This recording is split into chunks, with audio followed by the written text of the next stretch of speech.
یہ میرا کلام ذرا بڑوں سے ہے، بڑوں سے۔ ابا جی کو چاہیے بچہ جتنی غلطی کرے نا اتنا ہی ڈانٹیں، وہ پھر 6 ہفتے نہ ڈانٹنا شروع کر دیں۔ استاد صاحب کو چاہیے کہ جتنی بچے کی کمزوری ہے نا، مجھے پتہ ہے سب سے زیادہ کس بات سے تکلیف ہوتی ہے۔ آپ کے بچے نے غلطی کی ہے، آپ اپنے بچے کو ڈانٹ لیں، سمجھا لیں، آپ کسی اور کے سامنے اس کی تذلیل کبھی نہ کریں، یہ زیادتی والی بات ہے۔ آپ اسے رسوا نہ کریں، بتائیں کسی ایسے شخص کو جس سے آپ کو امید ہے کہ آپ کو مشورہ دے گا یا اسے سمجھائے گا، لیکن گلی گلی کھڑے ہو کے اپنے آپ کو مظلوم ثابت کرنے کے لیے اس کی توہین نہ کریں، یہ انداز درست نہیں ہے۔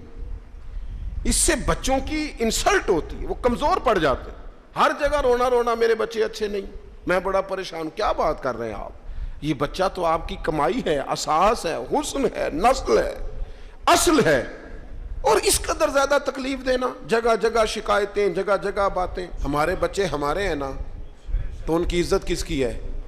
کیوں ہم گلی گلی اپنے بچوں کی رسوائی کرتے ہیں؟ کیوں کمزوریاں؟ اور جن کو ہم خیر خواہ سمجھ کے بتا رہے ہوتے ہیں نا، وہ آگے جا کے مزے لے لے کے بتاتے ہیں، تو نقصان کس کا ہوا؟ ہمارا، ہمارے قبیلے کا، ہمارے گھر کا۔ یہ دیکھیے ذرا، حضرت عمر رضی اللہ تعالیٰ عنہ مزاج کے لحاظ سے سخت ہیں۔ ایک نوجوان آیا، اس نے آ کے رونا۔ یہ پہلو آپ نے ضرور یاد رکھنا ہے میرے سیدنا فاروق اعظم کا، ہمارے امام، ہمارے قائد، ہمارے لیڈر، رہنما، مقتدا حضرت فاروق اعظم رضی اللہ، یہ انداز ضرور یاد رکھیے گا۔ حضرت عمر فاروق کا یہ طبقات ابن سعد میں موجود ہے۔ نوجوان آیا اور آ کے رو ہی پڑا۔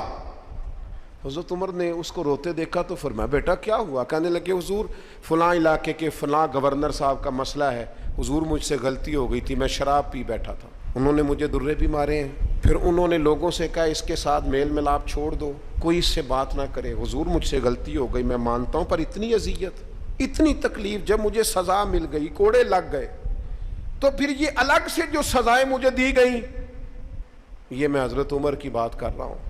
میں نے جب یہ پڑھا تھا تو میں رو پڑا تھا۔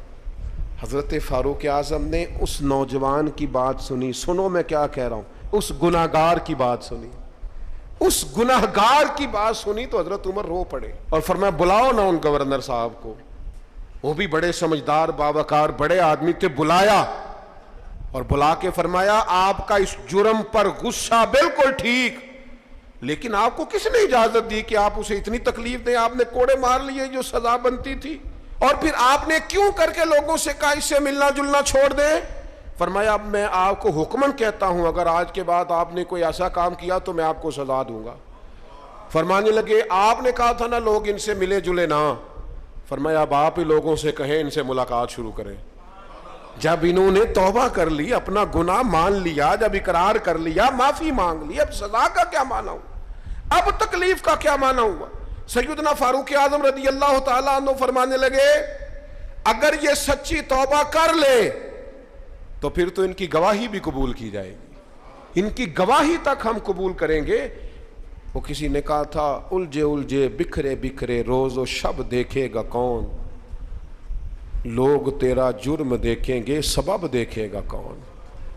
لوگ معافی نہیں دیتے، لوگ درگزر ہی نہیں کرتے، انسانوں سے غلطیاں ہو جاتی ہیں، لیکن اگر کسی نے توبہ کر لی، اور صحیح حدیث میں موجود ہے، نبی پاک علیہ السلام نے فرمایا اگر کبھی کسی بندے سے کوئی گناہ ہو گیا پھر اس نے توبہ کر لی، اگر کسی نے اس بندے کو دوبارہ وہ گناہ یاد کرایا تو اللہ تعالیٰ اس بندے کو یاد کرانے والے کو سزا دے گا، مرنے سے پہلے پہلے اسے بھی اس گناہ میں مبتلا کر دے گا۔